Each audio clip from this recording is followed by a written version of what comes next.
എല്ലാവർക്കും സ്ട്രോബെറി ചാനലിൻ്റെ get chef സെഗ്മെൻറ്റിലേക്ക് സ്വാഗതം. ഇന്നൊരു ഹെൽത്തി സ്നാക്കിൻ്റെ റെസിപ്പിയുമായി സ്വീഡനിൽ നിന്നും കിച്ചൺ സർവീസ് എന്ന യൂട്യൂബ് ചാനലിലെ ഷൈനി സാമുവലാണ് നമ്മളോടൊപ്പം ഉള്ളത്. ഷൈനിയുടെ മറ്റു വീഡിയോസ് കിച്ചൺ സർവീസ് എന്ന യൂട്യൂബ് ചാനലിൽ കാണാവുന്നതാണ്. ഞങ്ങൾ നേരത്തെ അപ്ലോഡ് ചെയ്തിട്ടുള്ള മറ്റ് സ്നാക്സ് റെസിപ്പികൾ ചാനൽ പ്ലേലിസ്റ്റിൽ കാണാവുന്നതാണ്.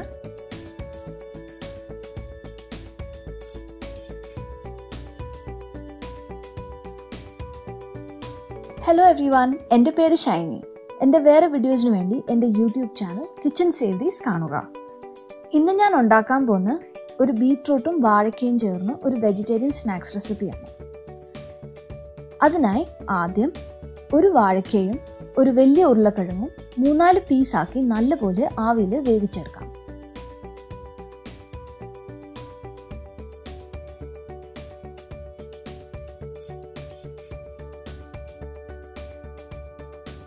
ഇത് നല്ലപോലെ വെന്തതിന് ശേഷം ഇതിനെ എടുത്ത് മാറ്റി തണുക്കാൻ വയ്ക്കാം. കുറച്ച് തണുത്തതിന് ശേഷം തൊലി എടുത്ത് മാറ്റാം. എന്നിട്ട് ഇതിനെ ഗ്രേറ്റ് ചെയ്തെടുക്കാം. ഇതിലോട്ട് ഒരു ബീറ്റ്റൂട്ടും ഗ്രേറ്റ് ചെയ്തെടുക്കാം. ഇനി നമുക്ക് മിക്സ്ചർ തയ്യാറാക്കാം. അതിനായി ഗ്രേറ്റ് ചെയ്ത വെജിറ്റബിൾസിലോട്ട് ഒരു സബോള ചെറുതായി അരിഞ്ഞ്, 2-3 പച്ചമുളക്, ഒരു 1/2 സ്പൂൺ ഇഞ്ചി,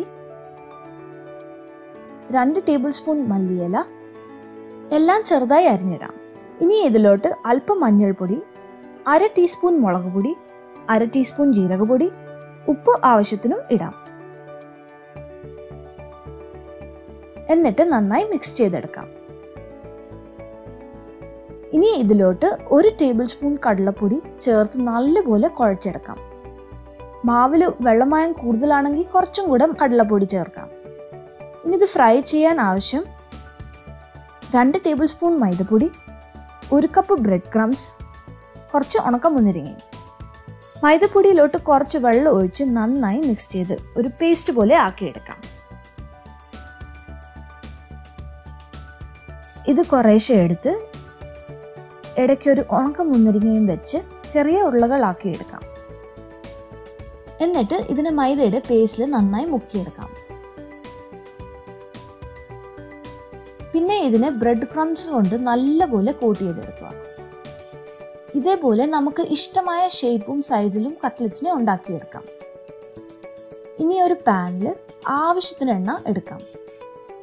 എണ്ണ നല്ലപോലെ ചൂടായി കഴിഞ്ഞ ശേഷം കട്ട്ലറ്റ്സിനെ എണ്ണയ്ക്കകത്ത് ഫ്രൈ ചെയ്തെടുക്കാം.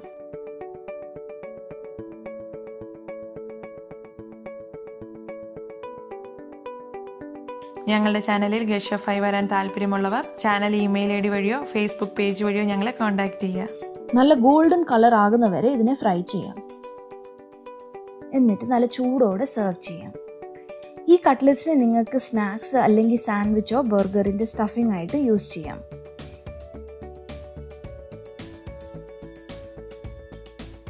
ഈ റെസിപ്പി തീർച്ചയായിട്ടും ട്രൈ ചെയ്ത് നോക്കുക.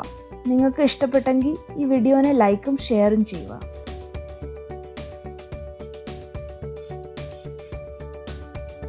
Thank you for watching.